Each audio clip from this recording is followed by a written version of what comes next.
Good morning everyone, स्वागत है आपका इनसाइट नॉलेज की टॉप 10 मॉर्निंग अपडेट में। डिफेंस, वर्ल्ड अफेयर्स और शेयर मार्केट से जुड़ी 10 बड़ी खबर निकलकर सामने आ रही है, जिसके बारे में इस वीडियो में बात करेंगे। तो चलिए बिना समय गवाए स्टार्ट करते हैं इस वीडियो को। हमारी पहली खबर भारत, चाइना और ताइवान को लेकर सामने आई है। दरअसल लोकसभा इलेक्शन जीतने के बाद प्रधानमंत्री नरेंद्र मोदी को ताइवान के नए राष्ट्रपति लाई चिंते की तरफ से एक बधाई संदेश मिला था, जिसमें उन्होंने एक इच्छा जताई थी कि भारत और ताइवान आगे चलकर अपने संबंधों को और भी मजबूत करेंगे और टेक्नोलॉजी, साथ ही साउथ चाइना सी में पीस को लेकर अपने संबंधों को मजबूत करेंगे और इस पर काम आगे करेंगे। अब इस बयान पर चीन की तरफ से रिएक्शन सामने आया है। भारत में मौजूद चाइनीज एम्बेसी ने कहा है कि ताइवान चीन का इनअलाइनेबल पार्ट है और सभी देशों को वन चाइना पॉलिसी को मानना चाहिए। भारत भी वन चाइना पॉलिसी को मानता है, इसीलिए किसी भी तरह की डिप्लोमेटिक रिलेशन ताइवान के साथ स्थापित करने की गलती भारत ना करे। ये सीधी धमकी चाइना की एम्बेसी की तरफ से दी गई है। चाइना ने कहा है कि भारत और चीन का डिप्लोमेटिक रिलेशन है और भारत हमारे वन चाइना पॉलिसी का सम्मान भी करता है, इसीलिए ताइवान के मुद्दे पर भारत अपने स्टांस से पीछे ना हटे। कई रिपोर्ट्स में इस तरह का सजेशन दिया गया था कि भारत को अब वन चाइना पॉलिसी से हटते हुए ताइवान को रिकॉग्निशन देना चाहिए। इसी से चीन बौखलाया हुआ है और इस तरह का बयान उनकी तरफ से दिया गया। वैसे दोस्तों, आपके हिसाब से क्या भारत को अब चीन की वन चाइना पॉलिसी से दूरी बना लेनी चाहिए और ताइवान के साथ एक डिप्लोमेटिक रिलेशन को एस्टेब्लिश करना चाहिए, या फिर भारत को अभी इस तरह के किसी भी कदम को नहीं उठाना चाहिए? इस पर अपनी राय कमेंट बॉक्स में लिखकर बताइएगा। बढ़ते हमारी अगली खबर की तरफ। ये खबर भी ताइवान और भारत को लेकर ही है। दरअसल चीन के स्टेटमेंट के बाद चीन को थोड़ी और मिर्ची लगाने के लिए भारत के प्रधानमंत्री की तरफ से रिप्लाई भी दे दिया गया है। आप स्क्रीन पर बकायदा इसका आर्टिकल देख सकते हैं, जिसमें पीएम मोदी ट्वीट करके ताइवान के प्रेसिडेंट को कहा है कि thank you Ching Te Lai for your warm message. I look forward to closer ties as we work toward mutually beneficial economic and technological partnership. और पीएम मोदी के ट्वीट के बाद तो पूरी तरह से चीन बौखला उठा है। महत्वपूर्ण बात यह है, पीएम मोदी ने ट्वीट में कहा है कि हम भी ताइवान के साथ अपने रिश्ते आगे मजबूत करने की दिशा में बढ़ेंगे। आपको बता दें कि इस समय भारत ताइवान के लिए बेहद ज्यादा महत्वपूर्ण है, क्योंकि ताइवान सेमीकंडक्टर का हब माना जाता है और भारत इस क्षेत्र में काफी तेजी से उभर रहा है। ऐसे में अगर ताइवान का बढ़ चढ़कर मदद भारत को मिलती है इस क्षेत्र में, तो भारत के लिए सेमीकंडक्टर के क्षेत्र में अपने आप को ग्रो करना आसान हो जाएगा। बढ़ते हैं हमारी अगली खबर की तरफ, और ये खबर इजराइल से सामने आ रही है, जिसने एक नई कंट्रोवर्सी को जन्म दे दिया है। आपको याद होगा कि हाल ही में ये क्लेम किया गया था कि भारतीय हथियार इजराइल में जा रहे हैं, यानी कि भारत के द्वारा इजराइल को हथियार भेजे जा रहे हैं। बाकायदा स्पेन ने तो 27 टन हथियार भारत द्वारा उसके बंदरगाह पर रुकने न देने की बात भी कही थी। वहीं पर अब एक तस्वीर सोशल मीडिया पर काफी ज्यादा वायरल हो रही है। इसमें मिसाइल के कुछ टुकड़े की फोटोज देखी जा सकती है और इसमें मेड इन इंडिया लिखा हुआ है।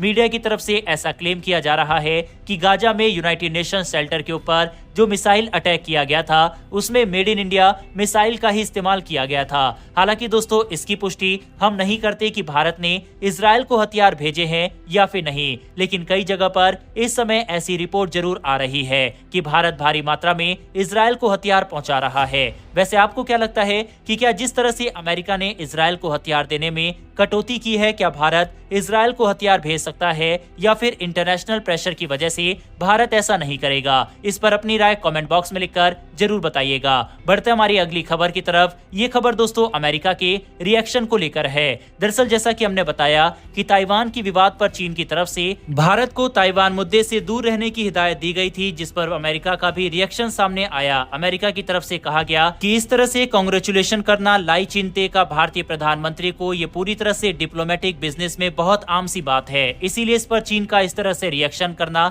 गलत है। यानी कि इस मामले पर अमेरिका ने भारत का पक्ष लिया और कहा कि इसमें कुछ भी गलत नहीं है। चीन की तरफ से भारत और ताइवान के बीच में जो भी बातचीत हुई उसको अपोज किया गया था और इस तरह के इंटरेक्शन भारत का ताइवान के साथ जो हो रहा है उसको चीन ने खारिज किया था। बहरहाल पीएम मोदी के ट्वीट के अलावा इस पूरे विवाद में भारत की तरफ से कोई रिएक्शन सामने नहीं आया है। ये देखना इंटरेस्टिंग होगा कि भारत आगे चलकर क्या रिएक्शन और क्या स्टैंड इस मामले पर लेता है। बहरहाल बढ़ते हमारी अगली खबर की तरफ। ये खबर दोस्तों पाकिस्तान की तरफ से सामने आया एक और प्रोपेगेंडा को लेकर है। पाकिस्तान वह देश है जिसके यहाँ खुद ह्यूमन राइट्स के चैलेंजेस है, अब वह भारत को ज्ञान दे रहा है। पाकिस्तान की तरफ से ये स्टेटमेंट सामने आया कि जम्मू कश्मीर ह्यूमन राइट्स का जो वायलेशन भारत ने किया है और तकरीबन भारतीय सेना ने 7,000 से ज्यादा लोगों की जान लिए है, उसके ऊपर भारत को अकाउंटेबल होना चाहिए और दुनिया को इस पर जवाब मांगना चाहिए। इस तरह का क्लेम पाकिस्तान की तरफ से किया गया है।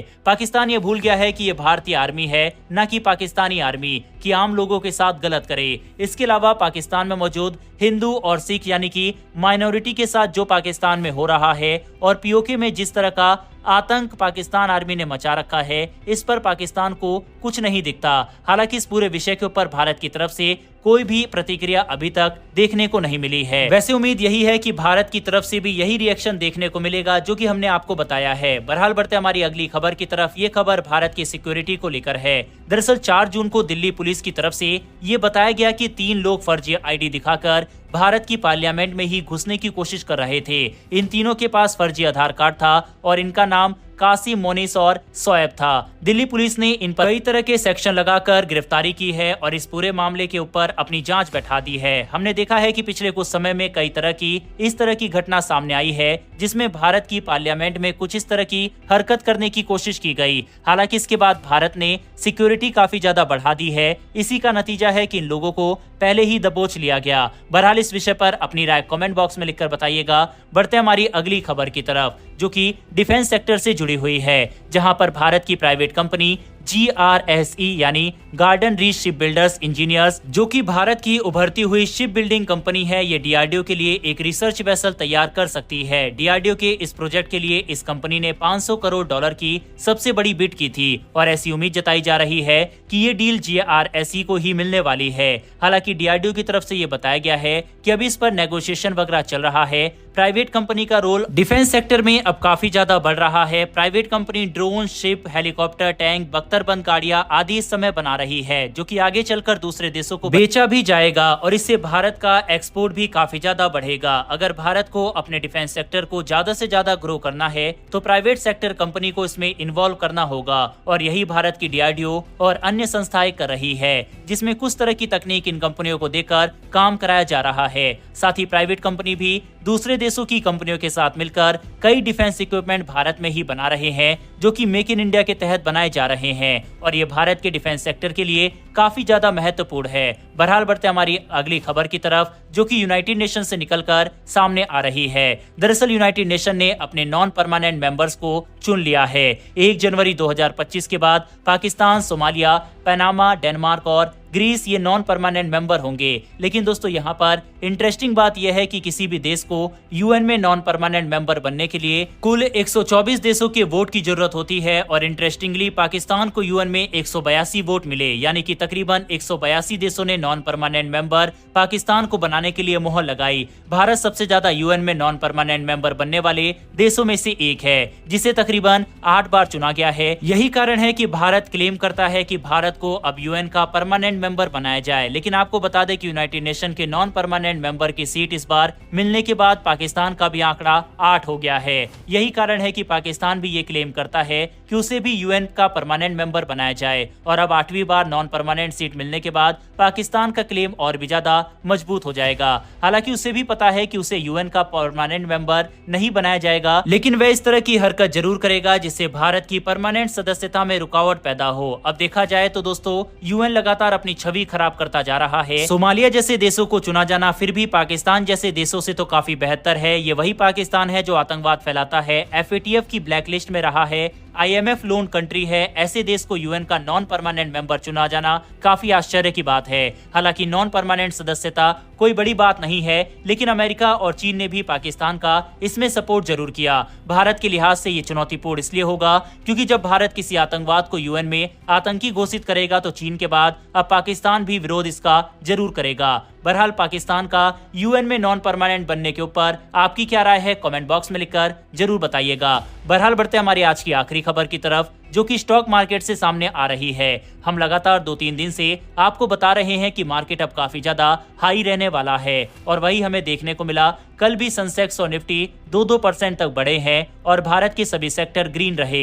4 जून को रिकॉर्ड गिरावट के बाद अब रिकॉर्ड हाई पर भारत का सेंसेक्स और निफ्टी पहुंच चुका है। भारत का सेंसेक्स जहां 76,693 पर पहुंच चुका है तो वहीं निफ्टी 23,290 पर पहुंच चुकी है। आने वाले समय में भी भारत का शेयर मार्केट हाई ही रहने वाला है। अगर कुछ शेयर हम रिकमेंड करें तो अडानी पोर्ट जो कि 1378 रुपए पर है, इसे आप बाय कर सकते हैं और ये 1590 तक जा सकता है। वहीं HDFC लाइफ 562 रुपए पर है और ये 700 रुपए तक जा सकता है आने वाले कुछ समय में। इसके अलावा नवनीत एजुकेशन के शेयर 148 पर है और ये 180 रुपए तक जा सकता है आने वाले कुछ समय में। लास्ट शेयर अगर रिकमेंड करें जो कि सस्ता भी है और उसे आप बाय भी कर सकते हैं, वह है पटेल इंजीनियरिंग जो कि 60 रुपए पर है और ये 80 तक जा सकता है। हालांकि दोस्तों, इन स्टॉक को खरीदने से पहले आप अपनी एनालिसिस भी जरूर करना। हम अपने नॉलेज और एक्सपीरियंस के बेसिस पर स्टॉक यहाँ रिकमेंड करते हैं। कोई गारंटी नहीं है कि ये स्टॉक बढ़ेंगे ही, इससे आपका लॉस भी हो सकता है। इसीलिए अगर जो भी खरीदे आप अपने रिस्क पर खरीदे। बाकी इन स्टॉक के ऊपर आप अपनी नजर बना सकते हैं। उम्मीद है कि अच्छा परफॉर्मेंस करेंगे ये। बहरहाल वीडियो में इतना ही। अगर आपने इस वीडियो को यहाँ तक देखा है तो वीडियो को लाइक करके मेरी एक छोटी सी रिक्वेस्ट है कि नीचे दिए गए सब्सक्राइब बटन को प्रेस कर बेल आइकन को दबा ले, जिससे हमारी डेली वीडियो आप तक सबसे पहले पहुंच सके। फिर मिलेंगे ऐसी एक नई वीडियो के साथ। धन्यवाद। जय हिंद।